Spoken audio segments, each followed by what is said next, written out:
सब लोग संजो कर बैठे हैं, दबा कर बैठे हैं, और वो टीज जब समाप्त होने का समय आता है तो आनंद की अभिव्यक्ति को औचित्य भंग के साथ जोड़ना नहीं चाहिए। ये देश का बच्चा बच्चा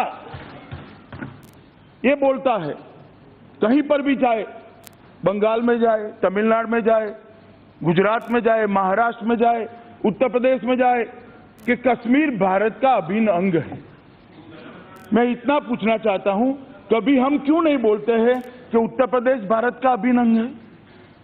कभी हम क्यों नहीं बोलते हैं कि पंजाब भारत का अभिन्न अंग है? कभी क्यों नहीं बोलते तमिलनाडु भारत का अभिन्न अंग है?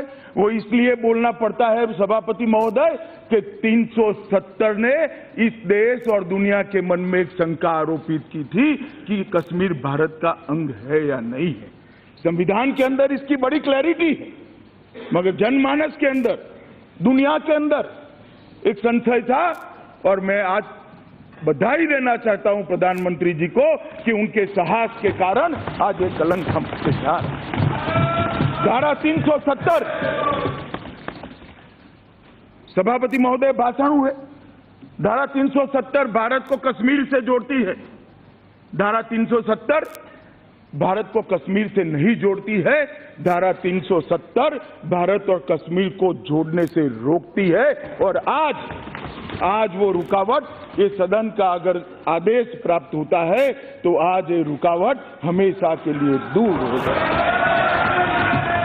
सभापति महोदय, मैंने बहुत सारे लोगों को सुना, ओवैसी साहब और एक दो लोगों के अलावे किसी ने विरोध धारा 370 हटाने का नहीं किया है। स्पष्टता से धारा 370 वो भी चाहते हैं न हटे, मगर साहस नहीं है कहने का, साहस नहीं है। और वो भी चाहते हैं धारा 370 हटे, मगर वोट बैंक बीच में आती है कि हमारी वोट बैंक क्या सोचेगी।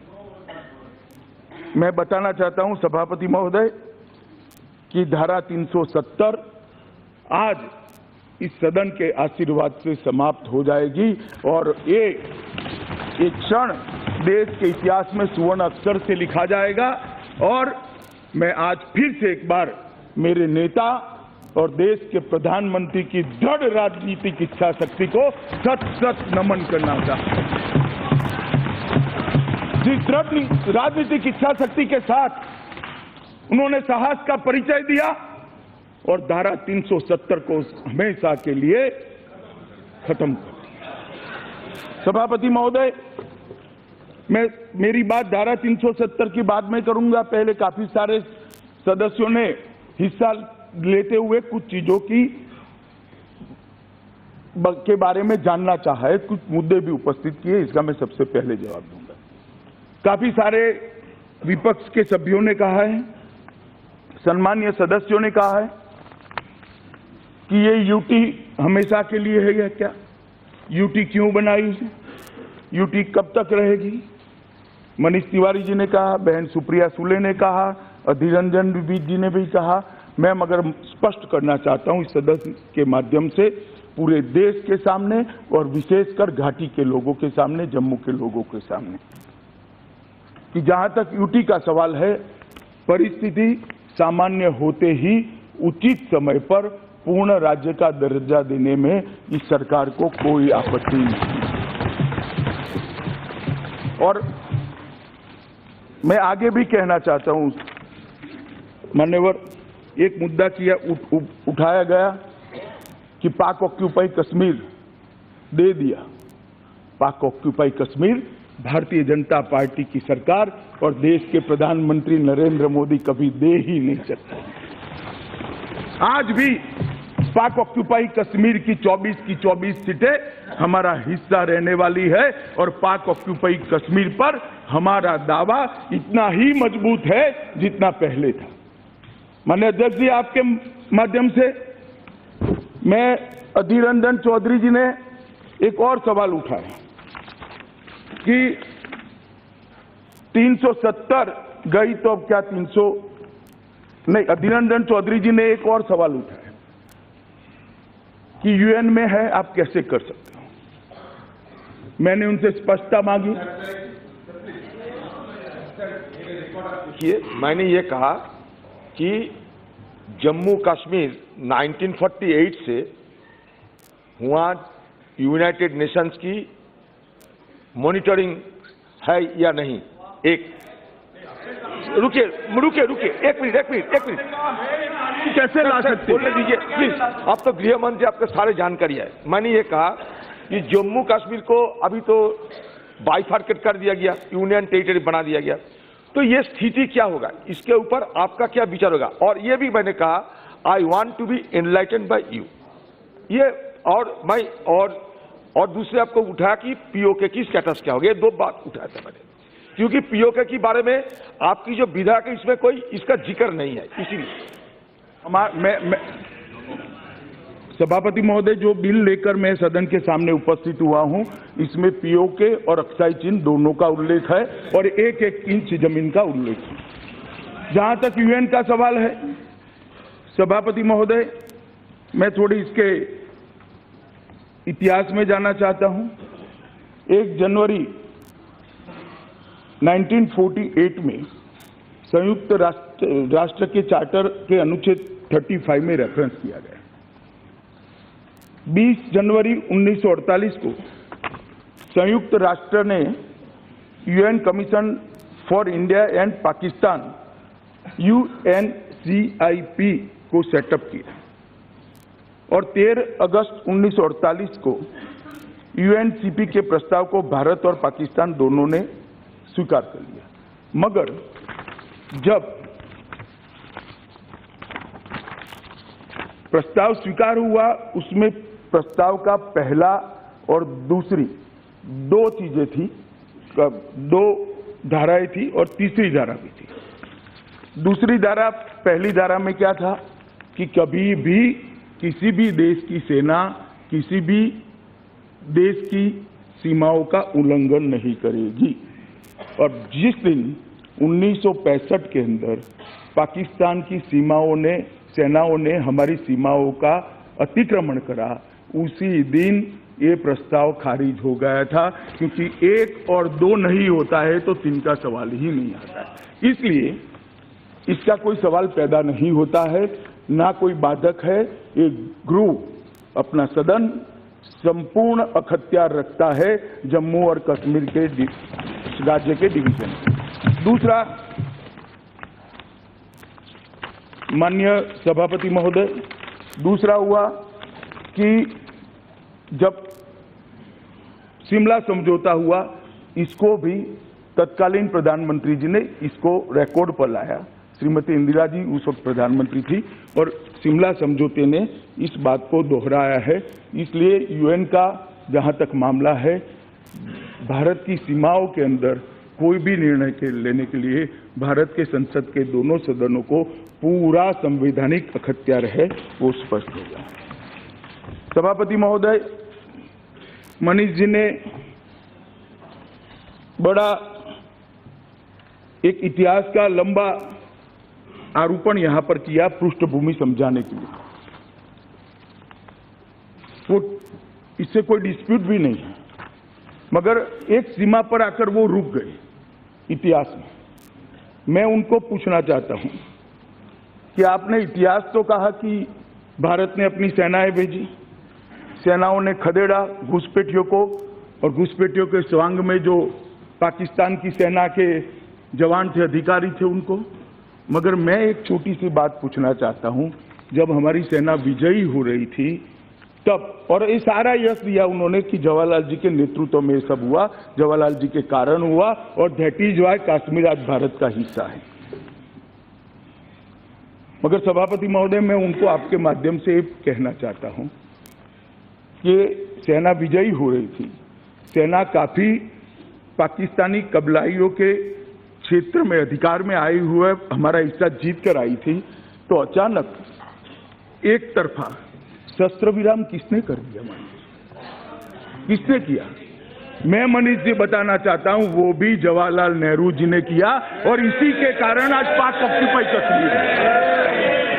इसी के कारण पाक ऑक्यूपाई कश्मीर। अगर सेनाओं को छूट देते हमारा पूरा हिस्सा जीतने की, तो आज पाक ऑक्यूपाई कश्मीर पूरा का पूरा भारत का अधिकृत होता है। उन्होंने कहा कि ये किया वो किया। मैं पूछना चाहता हूं भाई,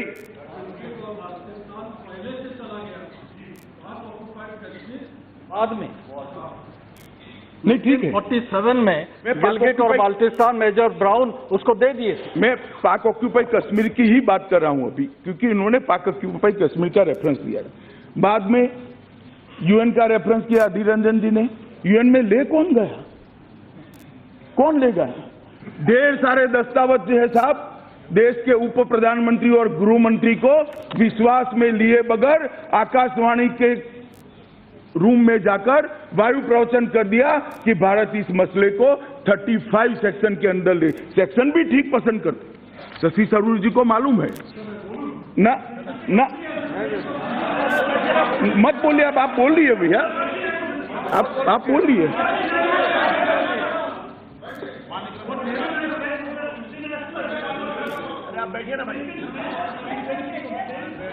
आप बैठिए, मैं जवाब देता हूं। भाई आप बैठिए तो बैठिए ना, अब मैं बताता हूं। इंटरनेशनल सिचुएशन की तो आज दुहाई आपने भी दी है, मत करिए इंटरनेशनल सिचुएशन क्या होगी, मगर देश हित का जब मामला होता है, हमने निर्णय हमारे देश की स्थिति समझने के लिए किया। माननीय अध्यक्ष जी, यूएन में कौन ले गए? यूएन के अंदर श्री जवाहरलाल नेहरू जी ही ले गए, ये भी इतिहास का मामला। इन्होंने कहा कि कश्मीर के लिए उनके बारे में ठीक नहीं सोचा जा रहा है।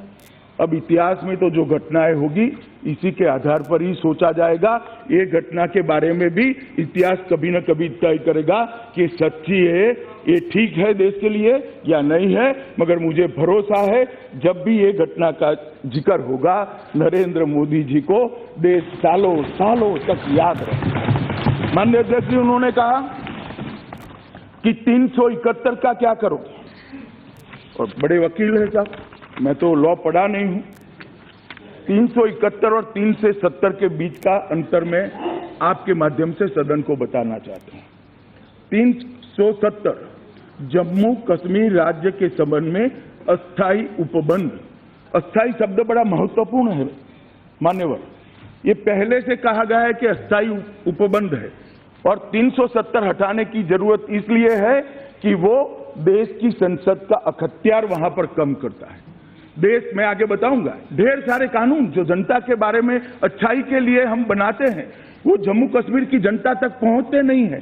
जम्मू कश्मीर के लोगों के मन में अलगाववाद की भावना को पाकिस्तान पेट्रोल डालकर भड़का रहा है, ये 370 के कारण। मैं आगे आऊंगा इस विषय पर। और 371 में पढ़ना चाहता हूं मान्यवर, 371 है, 371 है महाराष्ट्र और गुजरात राज्य के संबंध में विशेष उपबंध, स्पेशल प्रोविजन, और ये टेम्पररी प्रोविजन है। दोनों के बीच का अंतर आप समझ लीजिए मान्यवर। और दोनों के बीच में और अंतर क्या है मैं समझाता हूं। मैंने कहा 370 से क्या हो रहा है। 370 से इस देश के कानून की रीच वहां नहीं पहुंचती, वहां के लोगों में अलगाववाद होता है, वहां की असेंबली के मंजूरी के अलावे कोई कानून देश की संसद का वहां नहीं पहुंचता है। और 371 क्या है? 371 मूल जो है महाराष्ट्र और गुजरात, विदर्भ, मराठावाड़, सौराष्ट्र, कच्छ के लिए विकास के बोर्डों की रचना करना। इसमें क्या आपत्ति है? क्यों भला हम उसको निकाल देंगे? 371A नागालैंड के नागाओं की धार्मिक और सामाजिक प्रथा, भूमि और संसाधनों के आधार आदि के स्वामित्व के लिए वो असेंबली निर्णय करते। 371B असम, राष्ट्रपति उत्तरी कच्छार, कार्बी, आंगलोंग और बोडोलैंड टेरिटोरियल जिलों जैसी जनजातीय क्षेत्रों के विधानसभाओं को विधानसभा की अन्य समिति के गठन में बाहुल्य देंगे।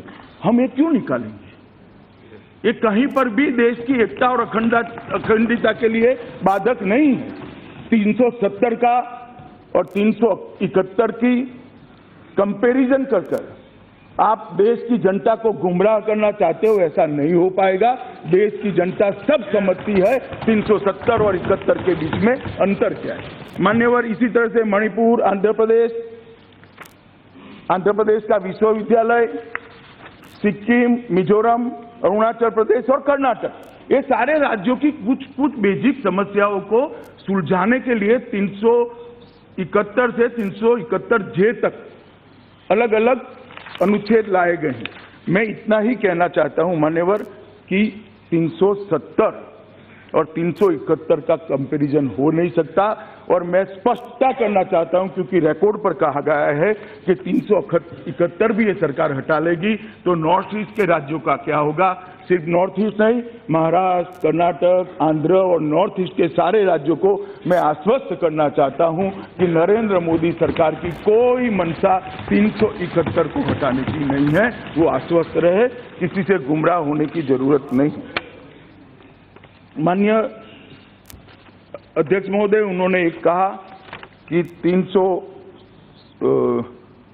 जो रास्ता हमने लिया है वो ठीक नहीं। माननीय अध्यक्ष जी, मैं इतना ही कहना चाहता हूं कि इसी रास्ते पर आपने 2 बार 370 के अंदर संशोधन जवाहरलाल जी के समय में और बाद में इंदिरा जी के समय में किया। उस वक्त वो रास्ता ठीक था, और हम जब समस्या को निर्मूल करने के लिए जा रहे हैं तब रास्ता ठीक नहीं लगता है। रास्ता तो ठीक है, रास्ता आपकी वोट बैंक के आड़े आता है, इसलिए आपको ठीक नहीं लगता है। माननीय अध्यक्ष महोदय, एक बहन सुप्रिया सुले ने काफी सारे सवाल उठाए कि अभी फोन नहीं लग रहे हैं, इतनी सारे सुरक्षा बलों को वहां भेज दिया गया है, इंटरनेट नहीं चल रहा है। मैं उनको याद कराना चाहता हूं 89 से 95 तक ऐसा ये तो कुछ नहीं है। मसूदी साहब यहां पर उपस्थित है, क्या हुआ था घाटी के लोग जानते हैं, जम्मू के लोग जानते हैं। आतंकवाद इतना बड़ा कि सालों तक कर्फ्यू रखना पड़ा था। फोन छोड़िए, खाना पीना, ब्रेड बटर नहीं मिलता था। और ये तो हम इसलिए रखे हैं कि कोई अगर गुमराह कर वहां की कानून और व्यवस्था की परिस्थिति को ठीक बिगाड़ना चाहता है तो उसको मौका न मिले। बाकी कोई कारण नहीं है, कोई वहां ऐसी परिस्थिति नहीं है। और प्रिकॉशंस लेने से आप सरकार को कैसे रोक सकते हो? भाषण के टोन तो ऐसे थे कि आपके दबाव में आपका आकर हम सुरक्षा बलों को हटा ले और वहां पर कुछ घटनाएं हो। कुछ नहीं होगा, ना हम आपके दबाव में आएंगे, ना सुरक्षा बल हटेंगे, ना वहां पर कुछ होगा। इन्होंने कहा कि भाई इनसे चर्चा नहीं होती। सुप्रिया बहन ने कहा अध्यक्ष जी की चर्चा नहीं होती। 70 साल तक चर्चा करते करते थक गए, 3 पीढ़ियां आ गई मगर चर्चा का अंत नहीं आया। तब जाकर ये करना पड़ा है। कितनी चर्चा करे, किससे चर्चा करे? जो पाकिस्तान से प्रेरणा लेते हैं उनसे चर्चा करें, क्या चर्चा करें? हम हुर्रियत के साथ चर्चा करना नहीं चाहते। अब अगर घाटी के लोगों के मन में अगर कोई शंका है, घाटी के लोग हमारे हैं, हम सीने से लगाएंगे, उनको प्यार से रखेंगे, पूरा हिंदुस्तान उनको प्यार से रखेगा। अगर उनके मन में कोई आशंका है तो जरूर चर्चा करेंगे महोदय, हमें कोई आपत्ति नहीं है, चर्चा से कोई इनकार नहीं। मगर कुछ फैसले करने पड़ते हैं जब बहुत सारे ऐसे लोग अंदर आते हैं जो किसी के कंट्रोल में ही नहीं है। एक वेस्टेड इंटरेस्ट लेकर चर्चा के अंदर कूद पड़े होते हैं, तब चर्चा करने का माहौल भी बदलना पड़ता है, वक्त भी बदलना पड़ता है और तरीका भी बदलना पड़ता है। और घाटी के लोगों के लिए जहां तक चर्चा करने का सवाल है, मैं आप सभी को आश्वस्त करना चाहता हूं, घाटी की जनता से हम जितनी जरूर पड़ेगी इतनी चर्चा इनके हर शक और शुबह को दूर करने के लिए करेंगे और हमारे कामों से भी, हमारे निर्णयों से भी उनको आश्वस्त करा देंगे कि जम्मू कश्मीर बाकी सारे राज्यों से हमारे लिए महत्वपूर्ण इसलिए है कि जम्मू कश्मीर ने दर्द को सहा है। नवासी से लेकर 2019 तक 41,500 से ज्यादा लोग मारे गए हैं। इसलिए हमें कोई उनको विशेष कुछ सरकार ने देना भी पड़ा तो हमें कोई आपत्ति नहीं है।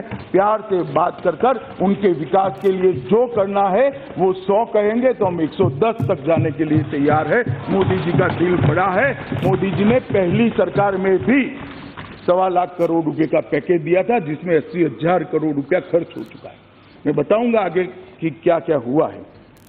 आपने कहा कि आप एक और नागा अकॉर्ड करने जा रहे हो और दूसरी और 370 हटा रहे हो।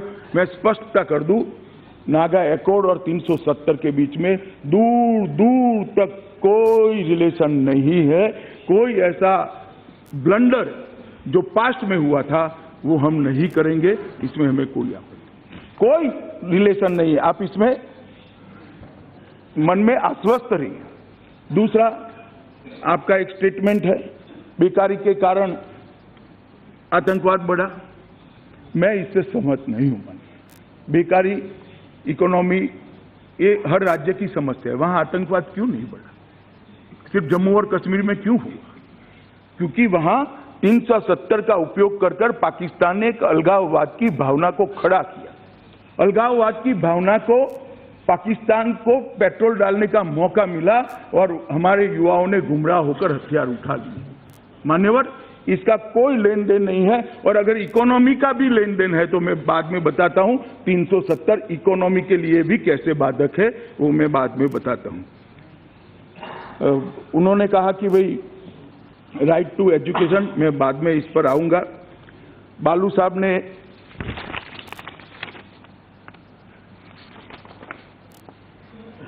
एक आंध्र असेंबली का कि हमने इनसे चर्चा करी थी, हमने इनसे चर्चा करी थी, हमने इनसे चर्चा करी थी। मनीष तिवारी जी बार बार बोले। अध्यक्ष जी, मैं कहना चाहता हूं इस सदन के माध्यम से आंध्र और तेलंगाना दोनों राज्यों की जनता को और देश को चर्चा क्या करी। एक प्रस्ताव भेजा जो 2/3 बहुमत से आंध्र की सरकार ने रिजेक्ट कर दिया। आंध्र की असेंबली ने रिजेक्ट कर दिया। असेंबली और ऊपरी सदन दोनों ने रिजेक्ट कर दिया। मुख्यमंत्री ने इस्तीफा दे दिया। फिर भी आपने आंध्र का विभाजन करा। चर्चा क्या करी भाई? क्या चर्चा करी?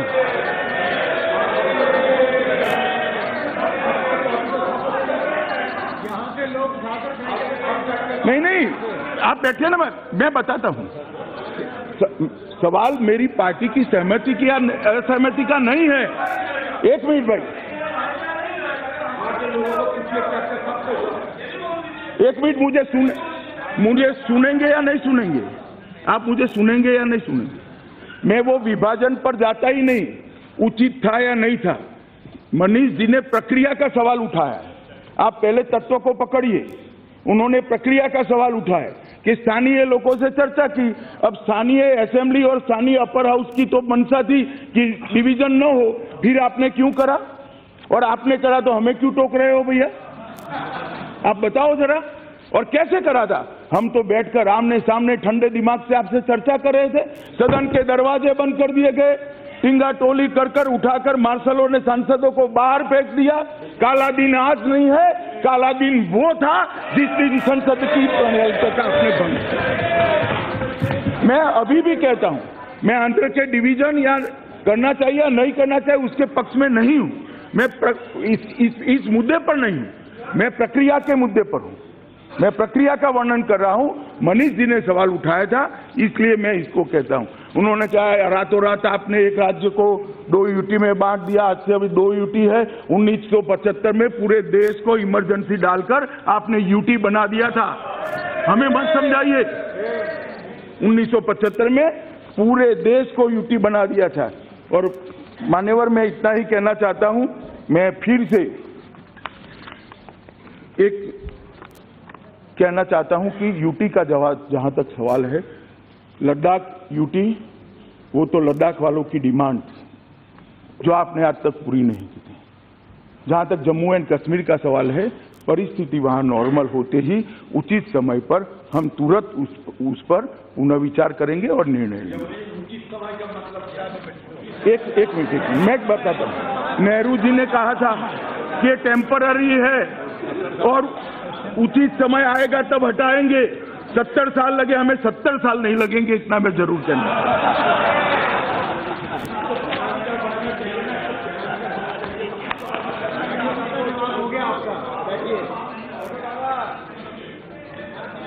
माननीय सभापति महोदय, सदन के सीनियर सदस्य श्रीमान बालू जी ने एक सवाल उठाया कि Sampat Prakash versus state of Jammu Kashmir के अंदर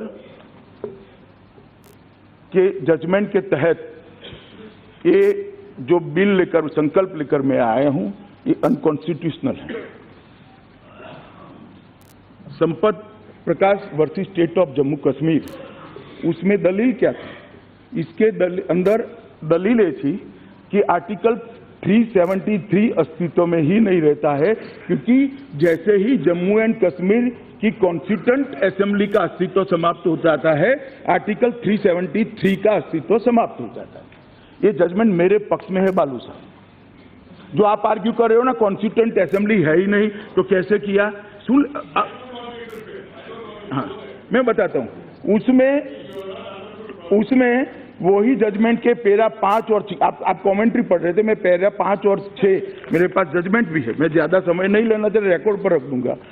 पैरा 5 और 6 में सुप्रीम कोर्ट ऑफ इंडिया ने कहा कि संविधान खंडपीठ ने कहा कि आर्टिकल 373 समाप्त नहीं हुआ है। आर्टिकल 373 पूर्णतया आज भी हमारे संविधान का हिस्सा है। और मैं आपके माध्यम से सभी सदस्यों को कहना चाहता हूं, एक दलील ये आई कि आर्टिकल 371D उसका व्याप इतना नहीं है, एक लिमिटेड उपयोग है। AIR 1961 SC 1519 ये भी संविधान खंडपीठ है। उसने क्या, there is no reason to limit the word modification as use in article 371 only to some modification as do not make any such modification legislator can make any radical transformation। आप कुछ भी कर सकते हो, ये भी सुप्रीम कोर्ट ने तय किया है। इसके साथ उन्होंने कहा कि भाई वहां अब उपराज्यपाल चलाएंगे, उसके सलाहकार चलाएंगे। मैं सिर्फ आपको रिकॉर्ड ठीक रहे इसलिए कहना चाहता हूं कि वहां हमने असेंबली का प्रोविजन किया है। जम्मू और कश्मीर यूटी विथ असेंबली है, वहां विधायक भी होंगे, मुख्यमंत्री भी होंगे, जनप्रतिनिधि भी होंगे और उसका मंत्रिमंडल भी होगा जो जम्मू और कश्मीर का शासन है। इसलिए कोई एडवाइजर के आधार पर इतना बड़ा राज्य चलेगा, ये आपकी दलील के साथ मैं सहमत नहीं हूं। मसूदी साहब ने रेफरेंडम का मुद्दा उठाया। मसूदी साहब, रेफरेंडम तो तभी खत्म होगा जब पाकिस्तान ने 1965 के भारत की सीमाओं का अतिक्रमण करा। रेफरेंडम यूएन के अंदर अब है ही नहीं और यूएन ने भी इस बात को स्वीकार किया है। और अभी कह रहे हैं कि 72 घंटे से कर्फ्यू है। मैं मसूदी साहब को पूछना चाहता हूं कि एनसी की सरकारें थी और कांग्रेस के समय में जब टेररिज्म ऊपर ऊपर ऊपर जा रहा था, कितने घंटों का कर्फ्यू होता था? और अभी कोई वहां पर कानून और व्यवस्था की स्थिति बिगड़ी नहीं है मसूदी साहब। ये प्रिकॉशनरी है, परिस्थिति जन्य नहीं है। वहां स्थिति बिगड़ी इसलिए कर्फ्यू नहीं डाला है, स्थिति न बिगड़े इसके लिए कर्फ्यू डाला गया। ये दोनों में बड़ा अंतर होता है मसूदी साहब। आप तो जज रहे हो हाई कोर्ट। मुझे लगता था आपका जजमेंट आप कोर्ट करोगे, मगर नहीं करा, क्योंकि आपको भी मालूम है कि ये जजमेंट खोखला है। मुझे लगता था कि आप कोर्ट करोगे, मैं थोड़ा पढ़ाई लिखाई कर आ जाया था, मगर अच्छा ही हुआ कि आपने कोर्ट नहीं किया। कुट्टी जी ने कहा कि आपका सांप्रदायिक एजेंडा है। साहब, मैं इस बात को सिरे से खारिज करना चाहता हूं। 370 कैसे सांप्रदायिक एजेंडा हो सकता है? क्या जम्मू कश्मीर में हिंदू नहीं रहते हैं? क्या जैन नहीं रहते हैं? बौद्ध नहीं रहते हैं? सिख नहीं रहते हैं? कैसे सांप्रदायिक एजेंडा हो सकता है? किसको एड्रेस कर रहे हो आप कुट्टी साहब? किसको एड्रेस कर रहे हो आप? मुझे समझाइए तो जरा। जम्मू कश्मीर के लिए गया बनाया गया कानून कैसे सांप्रदायिक दिखेगा? क्या वहां पर सिर्फ मुसलमान रहते हैं? माइनॉरिटी को दबा रहे हो। माइनॉरिटी वहां जैन भी है, सिख भी है, और माइनॉरिटी कमीशन वहां स्वीकार न कर 370 ने माइनॉरिटी के साथ अन्याय किया है। आज वहां माइनॉरिटी कमीशन नहीं है और 370 के कारण नहीं है। कुट्टी साहब, आप भाषण यहां दे रहे थे, भाषण जम्मू कश्मीर के लिए दे रहे थे और एड्रेस कहीं और कर रहे थे।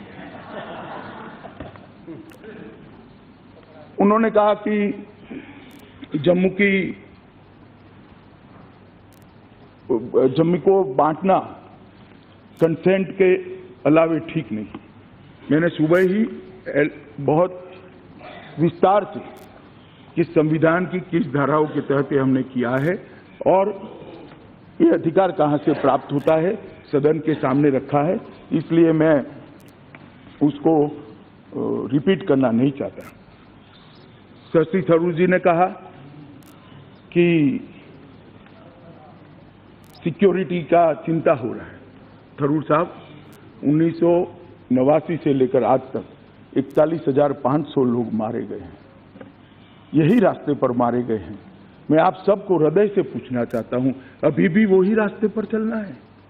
41,900 लोग मारे गए, हम दूसरा रास्ता भी नहीं सोचेंगे, दूसरे रास्ते के शांति आए इसका प्रयास भी नहीं करेंगे, घाटी को लोगों की खुशहाली के लिए काम नहीं करेंगे।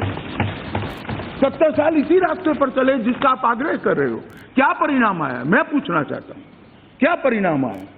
41,500 लोग, 500 से ज्यादा लोग मारे गए। कौन जिम्मेदार है? ये रास्ता नहीं है, मैं व्यक्ति का नाम नहीं देता, ये रास्ता जिम्मेदार नहीं है। कभी तो अलग हट के सोचना पड़ेगा। कब तक हम वोट बैंक की राजनीति करते रहेंगे? कब तक जो आइडियोलॉजी को हम स्वीकारते हैं वो आइडियोलॉजी के आधार पर ही हर चीज को सोचेंगे? देश हित की सोच करनी पड़ेगी, घाटी के युवाओं की सोच करनी पड़ेगी। लद्दाख क्षेत्र के मेरे एक युवा साथी ने आज बहुत जोश के साथ हमारे सांसद ने भाषण दिया, मैं उसको बधाई देना चाहता हूं। सारे ऐतिहासिक तथ्य लद्दाख की जनता के इनके सामने रखा, सदन के सामने रखा, देश के सामने रखा। इनकी भावनाओं को हम नहीं सुनेंगे। कब तक अनसुना करेंगे? बहुत लंबे समय तक अनसुना नहीं कर पाएंगे। ओवैसी साहब ने कहा कि सदन ऐतिहासिक भूल करने जा रहा है। ओवैसी साहब, ऐतिहासिक भूल करने नहीं जा रहे, ऐतिहासिक भूल को सुधारने जा रहे हैं। और इतिहास बताएगा कि भूल धारा 370 को डालना था या भूल धारा 370 को हटाना था।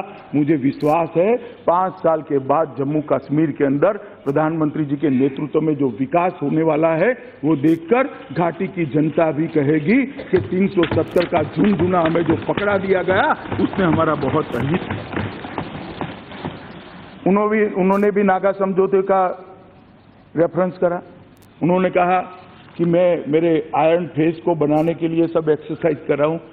मैं लोह पुरुष बनना नहीं चाहता, मेरा अस्तित्व एक छोटे से कार्यकर्ता का है और विनम्रता के साथ भारतीय जनता पार्टी के कार्यकर्ता का है, वो मुझे बहुत पसंद है। और मेरी पार्टी की परंपरा है, ऐसे फैसले व्यक्तित्व को बढ़ाने के लिए, पार्टी की वोट बैंक के लिए या पार्टी को चुनाव के अंदर फायदा हो इसलिए नहीं लेते हैं। ऐसे फैसले देश का भला किसमें है वो देखकर लें। ऐसे फैसले देश की सुरक्षा किसमें है वो देख कर लिया जाता है। ऐसे फैसले घाटी की जनता की भलाई किसमें है वो देख कर लिए जाते हैं। और मैं सदन को आश्वस्त करना चाहता हूं मान्यवर कि ये सारे फैसले जो आज मैं लेकर सदन के सामने आया हूं वो घाटी की जनता की भलाई के लिए। आज पूरे दिन धारा 370 और 35A पर चर्चा चलती रही मान्यवर, मगर किसी ने ये नहीं बताया कि धारा 370 से फायदा क्या होगा। अगर धारा 370 चालू रखनी है तो क्यों रखनी है तो बताते, तो घाटी को भी मालूम पड़ता कि भाई धारा 370 से हमें प्राप्त क्या होगा। मैंने धैर्यपूर्वक एक एक शब्द सुना है, सबके भाषण सुने, किसी की भी आर्गुमेंट में ये नहीं आया कि धारा 370 कैसे कश्मीर का कल्याण कर सकती है, कैसे घाटी के लोगों का कल्याण कर सकती है, कैसे लद्दाख और जम्मू का कल्याण कर सकती है, क्योंकि कर ही नहीं सकती तो आर्गुमेंट कैसे आएंगे। मगर मैं हटाने आया हूं हटाने का प्रस्ताव लेकर आए तो मैं बताता हूं धारा 370 जम्मू और कश्मीर के विकास के लिए कैसे बाधक है। मान्यवर, धारा 370 जम्मू के लोकतंत्र के लिए बाधक है, जम्मू की गरीबी को बढ़ाने वाली है, जम्मू और कश्मीर के पर्यटन को रोकने वाली है, जम्मू और कश्मीर और लद्दाख के विकास को रोकने वाली है, जम्मू कश्मीर और लद्दाख के लोगों को आरोग्य की सुविधाओं से दूर रखने वाली है, जम्मू कश्मीर और लद्दाख के लोगों को शिक्षा से दूर रखने वाली है। ये धारा 370 महिला विरोधी है, ये धारा 370 दलित विरोधी है, ये धारा 370 आदिवासी विरोधी है और ये धारा 370 आतंकवाद का खाद और पानी दोनों है, जिससे कश्मीर की भूमि पर आतंकवाद का वृक्ष फैला है। मान्यवर, धारा 370 से क्या होता है? इस देश के कानून जम्मू कश्मीर में जाते हुए धारा 370 रोकती है। अगर सब कानून जो देश की जनता ने पारित किए हैं वो देश की भलाई के लिए किए, चाहे वो कांग्रेस की सरकार ने करे हो, बीजेपी की सरकार ने करे हो या कोई अन्य सरकार ने करे हो, ये संसद जो कानून प्रसार करता है वो तो देश की रिक्वायरमेंट को समझकर, देश की जनता की भलाई को समझकर करता है। क्यों धारा 370 का उपयोग कर जम्मू कश्मीर के सियासतदानों ने, ये 3 परिवारों के लोगों ने साहब इतने सारे कानून स्वीकार नहीं किए? और कोई छोटी सूची नहीं है। 9 संविधान सुधार के साथ 106 कानूनों को जम्मू कश्मीर के अंदर आज हम लागू नहीं कर पाए हैं, वहां उसका अख्तियार नहीं है कानूनों का। मान्यवर, और कानून कैसे हैं? बाल विवाह का कानून, भला छोटी बच्ची के साथ कोई शादी नहीं कर सकता, ये कैसे जम्मू कश्मीर के विरोधी कानून है? मान्यवर, देश भर के अंदर शादी की उम्र तय हो गई, जम्मू कश्मीर के अंदर नहीं है। कितनी भी छोटी बच्ची हो, इससे आप शादी कर सकते हो? ये किस जमाने के में जम्मू कश्मीर को हम डाल रहे हैं? जो धारा 370 को जो रखना चाहते हैं वो जवाब देना पड़ेगा देश की जनता को कि बाल विवाह का आप समर्थन करें, बाल विवाह का समर्थन। मान्यवर,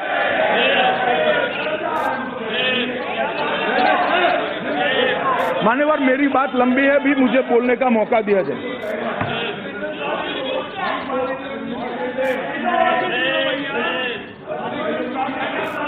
मान्यवर,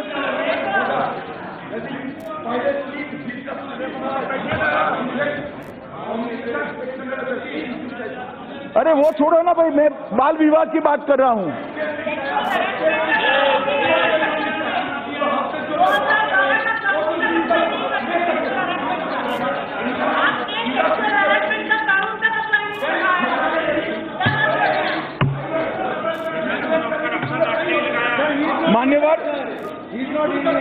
मान्यवर, मुझे बोलने देना चाहिए, मैंने सबको धैर्य से सुना है। मान्यवर, रविशंकर जी प्लीज। मान्यवर, दूसरा कानून नेशनल कमीशन फॉर माइनॉरिटी, क्यों नहीं पहुंचाना? वहां सिख रहते हैं, जैन भाई रहते हैं, लद्दाख पूरा बौद्ध धर्म मतावलंबियों से भरा हुआ है, क्यों ये माइनॉरिटी कमीशन नहीं बनाना? मान्यवर, दूसरा कानून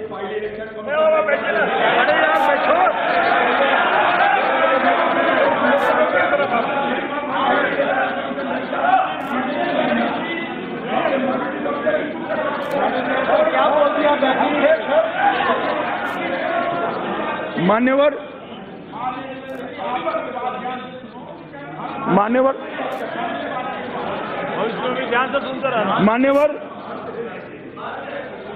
बाल विवाह, नेशनल कमीशन फॉर माइनॉरिटी, देखो जितना टोकोगे हर बार मैं लिस्ट पढ़ूंगा और देश की जनता सुनेगी, इसलिए मुझे बोल लेने दो, फास्ट कुछ सुनने में निकल जाएगा।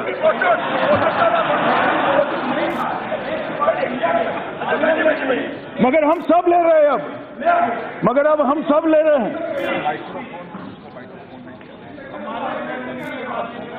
माननीय अध्यक्ष जी, उसके बाद राइट टू एजुकेशन, 6 और 14 साल के बच्चों को पढ़ने का अधिकार इस देश की संसद ने दिया है और देश भर को यह अधिकार है कि बच्चे का अधिकार है राज्य से मांग करे, मैं जब तक 14 साल का होता हूं मेरे शिक्षा दीक्षा का व्यवस्था करें।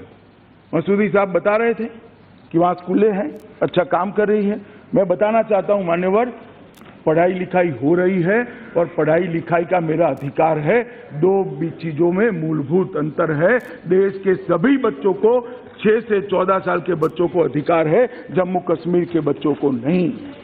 ये 370 में मान्यवर नेशनल काउंसिल फॉर, अब बैठ जाइए मसूदी साहब, नहीं बचाव कर पाओगे, कुछ नहीं है, खोखला है सब।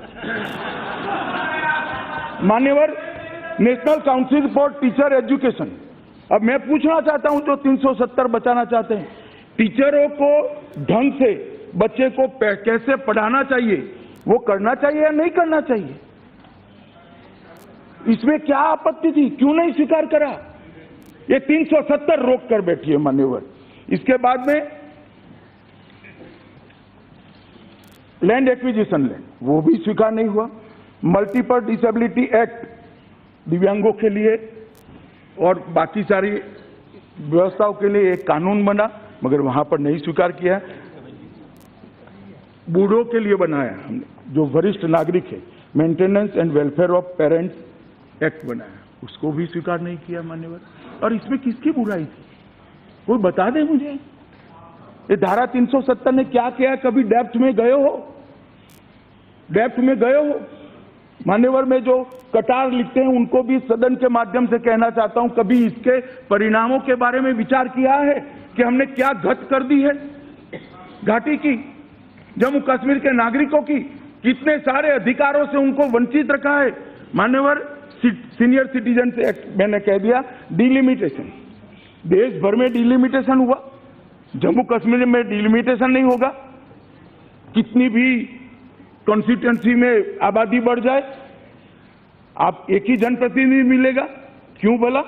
देश भर में बढ़ती आबादी के अनुपात में जनप्रतिनिधि मिले, क्षेत्र का बंटवारा हुआ, जम्मू कश्मीर में क्यों नहीं हो रहा है? क्योंकि मेरी वोट बैंक हट हो रही है। अब ऐसा नहीं चलेगा मान्यवर, अब ऐसा नहीं चलेगा। एक कलम हटते ही वहां पर सब धाराएं लागू हो गई मान्यवर। इसके बाद में विशल ब्रोल प्रोटेक्शन एक्ट आया। कहीं पर भी भ्रष्टाचार होता है तो कोई व्यक्ति अगर उसकी सूचना तंत्र को देता है तो उसको प्रोटेक्शन देना चाहिए। यहां कांग्रेस पार्टी बड़े जोर जोर से इसकी प्रशंसा करती थी, मगर वहां नहीं चाहिए। क्यों? क्योंकि वहां 3 परिवारों का शासन है, भ्रष्टाचार पनपता रहे, हमें कोई आंच नहीं आनी चाहिए। और मान्यवर, मैं बताना चाहता हूं आपके माध्यम से, इस सदन के माध्यम से देश की जनता को कि चिंता 370 की नहीं है। वहां पर anti corruption bureau Modi ji के शासन के अंदर, राष्ट्रपति शासन के अंदर शुरू हुआ और कुछ फाइलें खुली हैं, इसकी चिंता है। इसके कारण 370 के लिए हो अल्लाह हो रहा है। जम्मू कश्मीर बैंक में जैसे ही एडमिनिस्ट्रेटर आया, चेहरे पर पसीने आने लगे, ठंड में पसीने आने लगे। क्यों बोला? हमें कोई चिंता नहीं है, हम पक्ष में रहते हैं, विपक्ष में रहते हैं, एसीबी देश में हर जगह पे है। मान्यवर, नेशनल कमीशन फॉर सफाई कर्मचारी देश में सब जगह है। वहां के वाल्मीकि भाइयों के लिए, सफाई कर्मचारी के लिए एक कमीशन हम नहीं बनाया, नहीं स्वीकार किया। क्यों? कारण क्या? कारण एक ही है कि जो चलता है वो चलने दो, हम धारा 370 का प्रोटेक्शन हमें है। मगर आज ये प्रोटेक्शन चले जाने वाला है। सभी सफाई कर्मचारियों को देश के समान न्याय मिलेगा। मान्यवर, ट्राइबल्स के लिए रिजर्वेशन, दलितों के लिए रिजर्वेशन, मैं पॉलिटिकल रिजर्वेशन की बात कर रहा हूं, वहां नहीं मिलता। मैं पूछना चाहता हूं, कांग्रेस पार्टी जो 370 को बचाना चाहती है, दलित और ट्राइबल रिजर्वेशन का आप विरोध कर रहे हो क्या? देश भर के अंदर दलित और ट्राइबल भाइयों को रिजर्वेशन मिल रहा है, क्यों नहीं मिल रहा है जम्मू कश्मीर के अंदर? मिलना चाहिए, नहीं मिलना चाहिए? जो 370 की एडवोकेसी करते हैं उनको मैं कहना चाहता हूं कि आप किसके पक्ष में खड़े हो? मान्यवर, इसी प्रकार अनुसूचित जाति जनजाति प्रिवेंशन एक्ट की तरह ही the scheduled tribe and other traditional foresters act जो बना है, जो वन के अंदर काम करते हैं, इनके प्रोटेक्शन के लिए भारत सरकार ने एक्ट बनाया है सर। उनके आरोग्य के लिए, उनको उचित उनके श्रम का पारितोषिक मिले इसके लिए, मगर वो एक्ट भी वहां नहीं। मेरे गुर्जर भाई पहाड़ियों पर घूमते रहते हैं, उनको कोई फायदा नहीं मिलता है। धारा 370 बचाने वाले वो भी कर रहे हैं, वो जरा याद रखिए, जनता को हिसाब देना पड़ेगा, हिसाब देना पड़ेगा। यहां तो मैंडेट के आधार पर बोलते हो, जब जनता में जाओगे तब ये जनता सब हिसाब मांगने वाली है मान्यवर। और बहुत सारे सेंट्रल एक्ट से मान्यवर, जिसके माध्यम से जम्मू कश्मीर के विकास को रोका गया है, जम्मू कश्मीर के लोगों की भलाई को रोका है। और सबसे बड़ी बात, 370 का उपयोग कर कर जम्मू कश्मीर के लोकतंत्र का गला घोटा गया है। 70 साल तक ये 3 परिवारों ने अपनी पकड़ बनाई जम्मू कश्मीर पर। 73 और 74वां संशोधन जम्मू कश्मीर में क्यों नहीं आए? कौन लेकर आया था? स्वर्गीय राजीव गांधी लेकर आए थे। मगर फिर भी हम नहीं करेंगे क्योंकि हमारी वोट बैंक वहां हट हो रही है। साहब, आज मैं तो धन्यवाद देना चाहता हूं नरेंद्र मोदी की इच्छा शक्ति को। राष्ट्रपति शासन आते ही हमने वहां पर पंचायत चुना, और कुछ विधायक, कुछ सांसद, और वो भी क्या, विधायक सांसद भी क्या, ये 3 परिवारों के साथ पावर था। आज जम्मू कश्मीर के अंदर 40,000 पंच सरपंच अपने गांव का विकास का खाका खुद खींच रहे हैं, उनके पास अधिकार है। और 3500 करोड़ रुपए पंच सरपंचों को डायरेक्ट भेजने का काम, आरटीजीएस से भेजने का काम नरेंद्र मोदी सरकार ने किया। मान्यवर, ढेर सारी चीजें हैं, मैं बताता हूं लोकतंत्र के अंदर किस प्रकार से इनको रोका है। मान्यवर, गरीबी की बात करते हैं। मान्यवर, ये जो अपने आप को 370 से प्रोटेक्ट कर दिया, जनता को 370 से गुमराह करते रहे, 3 परिवार ही चुनकर आते रहे। तब सुनना है तो मैं बता देता हूं, बाद में आप मुझे रोकना मत। छोड़िए, मैं औचित्य भंग करना नहीं चाहता, और बताऊंगा तो आपको तिलमिलाहट हो जाएगी। माननीय अध्यक्ष जी, भाई पूरा देश जानता है कौन 3 परिवार है। आप नहीं जानते हो तो कोई बात नहीं, पूरे देश की भाई सब जानते हैं या नहीं जानते हैं? सब जानते हैं कौन 3 परिवार है। मान्यवर,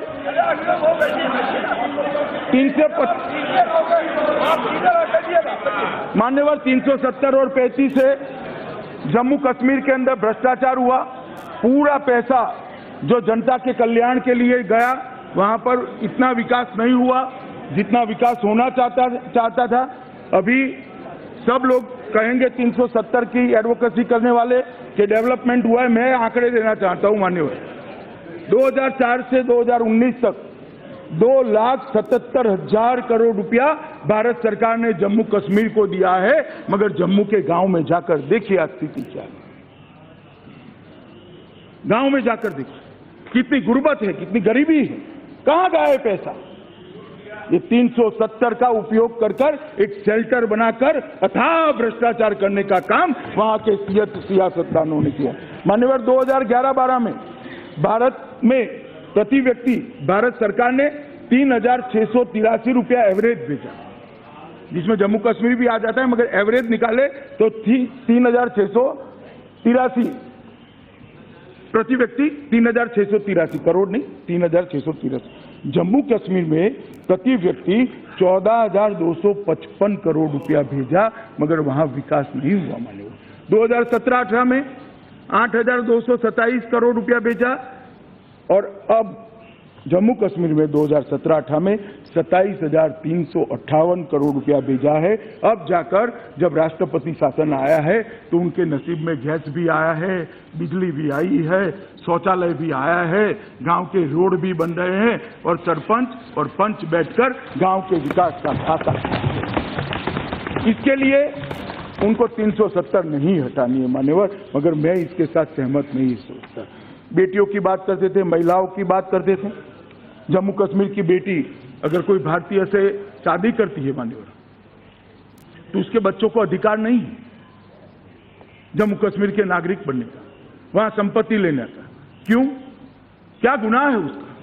एक ही देश के अंदर 370 का उपयोग कर कर बेटियों को कहां शादी करनी है इसके लिए बाध्य करोगे? कैसे कर सकते हैं आप? देश आगे बढ़ चुका है, अब ऐसा नहीं चलेगा। जम्मू कश्मीर की बेटी कहीं पर भी शादी करे, उसके बेटे बेटियों को अधिकार नरेंद्र मोदी सरकार से मिल जाए। मान्यवर, आतंकवाद को एक अलग फिलसफी से देखने वाले लोगों ने आतंकवाद को बढ़ोतरी करी।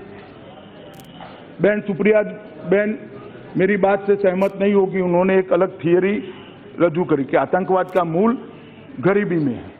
सुप्रिया जी, गरीब देश का वफादार होता है, गरीब कभी भी हाथ में बहुत बढ़िया, बहुत मैं मान्यवर आपके माध्यम से बताना चाहता हूं कि आतंकवाद जम्मू कश्मीर के अंदर क्यों बढ़ा।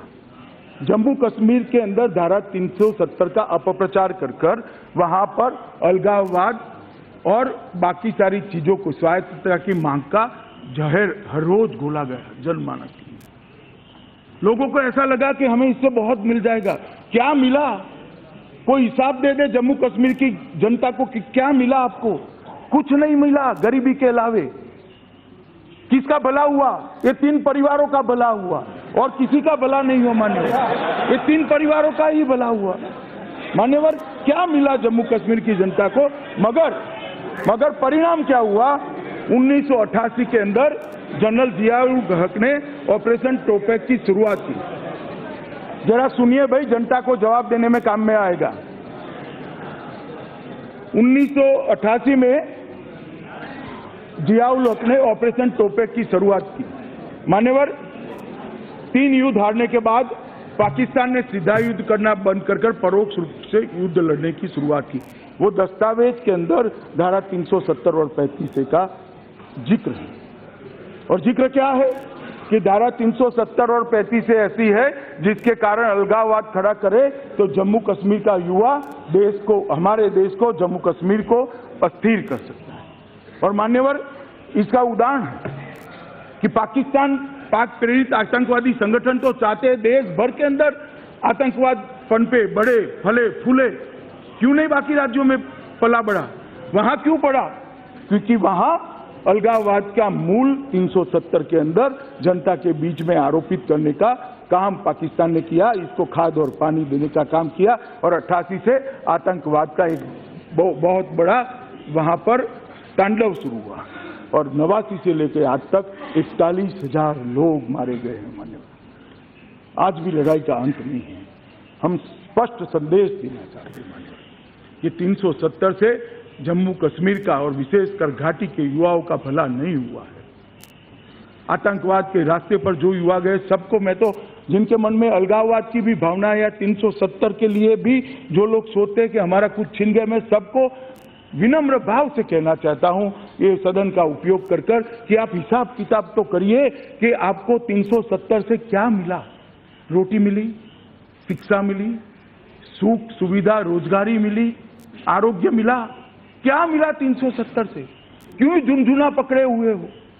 370 ने हमेशा जम्मू कश्मीर को भारत के खिलाफ पाकिस्तान को उकसाने का मौका दिया और इसी के कारण आतंकवाद इतना बढ़ा मान्यवर और 40,000 से ज्यादा लोग मारे गए। कौन जिम्मेदार है वो? आज उसके मूल में हम घा करने चले। हमें चेता रहे थे कि इतिहास कैसे लिखा जाएगा, इसकी चिंता करिए। मुझे मालूम नहीं है इतिहास कैसे लिखा जाएगा। मैं कोई भविष्यवेत्ता नहीं हूं, कोई ज्योतिषी नहीं हूं, मगर इतना मालूम है कि 370 का इतिहास लिखा गया है कि 370 के कारण जम्मू और कश्मीर के अंदर इतना आतंकवाद फैला है, 35A के कारण इतना आतंकवाद फैला है और 41,000 लोग मारे गए हैं। और मैं मानता हूं कि ये जो 370 है वो जाने से धीरे धीरे हम घाटी के सभी लोगों को अपने नजदीक ला पाएंगे। उनके मन के अंदर एक नई आशा, नया उमंग, वहां पर जो विकास होगा। मान्यवर, गरीबी कैसे बढ़ी? देश भर में आजादी के अंदर भूमि की कीमत जो थी उसमें कई गुना, सैकड़ों गुना बढ़ोतरी हुई, मगर जम्मू कश्मीर में नहीं हुई, क्योंकि खरीदारों को आपने लिमिटेड कर दिया। खरीदने वाला भी गरीब, बेचने वाला भी गरीब, कैसे करेंगे? देश भर के अंदर जमीनों की कीमत की वृद्धि हुई, भूमि की कीमत की वृद्धि जम्मू कश्मीर के अंदर नहीं हुई। जब ये 370 हटेगी, वहां पर इंडस्ट्री जाएगी, वहां पर शिक्षा संस्थाएं जाएगी, वहां आरोग्य की संस्थाएं जाएगी, इंडस्ट्री जाएगी, रोजगार मिलेगा, और रोजगार मिलेगा तो गरीबी हटेगी, उनकी भूमि की वैल्यू बढ़ेगी। और ये कह रहे हैं कि क्या होगा जम्मू कश्मीर का? सुप्रिया बेन चिंता करी थी वहां के पर्यावरण की, वहां की खूबसूरती की। पर्यावरण खूबसूरती के लिए देश भर में कानून बने हैं सुप्रिया बेन, और 370 हटते ही वो सारे कानून वहां इंप्लीमेंट हो गए। और वही कानून के तहत मान्यवर वहां का पर्यावरण भी अच्छा रहेगा और खूबसूरती भी अच्छी रहेगी। मैं बताना चाहता हूं कि जम्मू कश्मीर पृथ्वी का स्वर्ग था, है और रहने वाला। इसको जरा भी हम डिस्टर्ब नहीं करेंगे। मान्यवर 370 पर कई बार चर्चा हुई, ये सदन में भी हुई, कई सदस्यों ने उसका, डॉक्टर जितेंद्र सिंह जी ने, मंत्री जी ने इंटरव्यू करते वक्त इसका उल्लेख भी करा।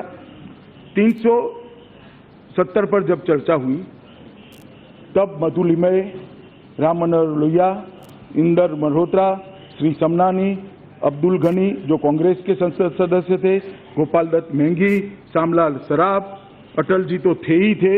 ये अटल जी का दावा दे रहे थे कि भाई अटल जी की कश्मीर पर, अटल जी पूरा जीवन 370 के खिलाफ लड़े हैं और अपने जीवन में 4.5 महीना 370 के खिलाफत करते हुए, सत्याग्रह करते हुए जेल में रहे। वो जेल में रहे। और अटल जी की जब सरकार बनी तब भी कहा था मेरे पास फ्रैक्चर मैंडेट है, मैं धारा 370 को नहीं हटाऊंगा। और देखिए विधाता की विधि का कमाल, देखिए अटल जी की ही पार्टी के नरेंद्र मोदी जी को पूर्ण बहुमत मिला और आज 370। मान्यवर सेक्युलरिज्म की जो बात करते हैं, मैं उनको पूछना चाहता हूं, क्या मधुली में सेक्युलर नहीं थे? मैं अखिलेश जी को पूछना चाहता हूं, क्या लोहिया जी सेक्युलर नहीं थे? क्या कहेंगे आप लोहिया जी के लिए? लोहिया जी ने 2.5 घंटा लंबा भाषण इसी सदन में यहां बैठकर खड़े होकर कहा है कि 370 भारत और कश्मीर को अलग करने वाली अनुच्छेद है, उसको तत्काल निकाल देना चाहिए, क्षण की भी देनी। नेताजी भी बैठे हैं। मान्यवर अब्दुल गनी जी सेक्युलर नहीं थे। इसका धर्मनिरपेक्षता के साथ कोई लेन देन नहीं है। जम्मू कश्मीर और लद्दाख के अंदर सभी धर्मों के बासिंदे बसते हैं और ये सभी को ये लागू पड़ने वाला है, किसी एक धर्म विशेष के लिए नहीं है। मैं दूसरा उदाहरण देना चाहता हूं मान्यवर, पार्टीशन हुआ। पार्टीशन होने के बाद पाकिस्तान से ढेर सारे शरणार्थी यहाँ हैं। कच्छ में भी आए, हमारे यहाँ गुजरात में भी आए, पंजाब में भी आए, दिल्ली में भी ढेर सारे शरणार्थी बसे जो पाकिस्तान से आए। मैं 2 शरणार्थियों का नाम बोलना चाहता हूं, डॉक्टर मनमोहन सिंह और इंदर कुमार गुजराल। 2 जम्मू कश्मीर नहीं गए, पंजाब गए, तो आज वो देश के प्रधानमंत्री बन पाए। जो जम्मू कश्मीर गए हैं उनको वोटिंग राइट भी नहीं है। अडवाणी जी पहले आ गए थे, अडवाणी जी भी पहले आ गए थे, मगर वो भी आए होते और जम्मू कश्मीर न गए होते तो उनको चुनाव लड़ने का अधिकार मिलता ही मिलता। आज ये दो हमारे देश के बड़े नेता, पूर्व प्रधानमंत्री बने क्योंकि वो जम्मू कश्मीर नहीं गए थे मान्यवर, वो पंजाब गए। और जम्मू कश्मीर में जो गए वो काउंसिलर भी नहीं बन पाए क्योंकि उनको वोट का अधिकार नहीं। ह्यूमन राइट की बात करने वालों को मैं पूछना चाहता हूं, इतने साल से 20 लाख से ज्यादा लोगों को वोट का अधिकार नहीं मिला है, उनका ह्यूमन राइट नहीं है क्या? ह्यूमन राइट की बात करने वालों को मैं पूछना चाहता हूं, सारा सूफी संप्रदाय उखाड़कर जम्मू कश्मीर से फेंक दिया, ये सूफी संप्रदाय का कोई ह्यूमन राइट नहीं था? लाखों कश्मीरी पंडित अपना घर छोड़कर निकल गए, उनका ह्यूमन राइट नहीं था क्या? 370 कौन से ह्यूमन राइट की खेर खवा है? माननीय अध्यक्ष जी, मैं इतना ही कहना चाहता हूं, जो 370 का समर्थन करते हैं वो दलित विरोधी है, ट्राइबल विरोधी है, महिला विरोधी है, विकास विरोधी है, शिक्षा विरोधी है, और जो 370 का समर्थन करते हैं वो आतंकवाद, गरीबी, शोषण और अशिक्षा का समर्थन करते हैं। मैं और मेरे नेता नरेंद्र मोदी की सरकार इसका समर्थन नहीं कर सकती। मैं सदन को कहना चाहता हूं कि आइए फिर से एक बार सोचें, बहुत चल दिए वो रास्ते पर। वो रास्ता हमारे लिए मुबारक नहीं है। वो रास्ते पर 40,000 लोग जान गंवा बैठे, 41,000 लोग जान गंवा बैठे। वो रास्ता छोड़े, मोदी जी और ये सरकार जो नया रास्ता लेकर आई है इसके रास्ते पर आगे बढ़े और घाटी, लद्दाख और जम्मू तीनों की जनता को आजादी के बाद जैसे सब प्रदेश के अंदर विकास हुआ है, सब प्रदेश के अंदर संपत्ति बढ़ी है, उनको भी वो अधिकार दे और साथ अर्थ में भारत के साथ जुड़ने का मौका दे। माननीय अधीर रंजन जी प्लीज। सर ये 1 सेकंड के लिए। एक मिनट सर, ये हमारे पार्टी की तरफ से सर जब इंस्ट्रूमेंट ऑफ एक्सेशन हुई थी सर, उस समय डिफेंस, एक्सटर्नल अफेयर्स और टेलीकम्युनिकेशन ये छोड़ के सारे चीज पे सूबों की सरकार की अधिकार था। लेकिन केंद्र की सरकार धीरे धीरे मान लीजिए कि 90% अधिकार केंद्र की कब्जे में ले लिया। तो ये सरकार अगर चाहते थे तो बाकी जिन विषय पे कहते हैं कि हमारे दिक्कत आते थे वो अपने कब्जे में ले सकते थे।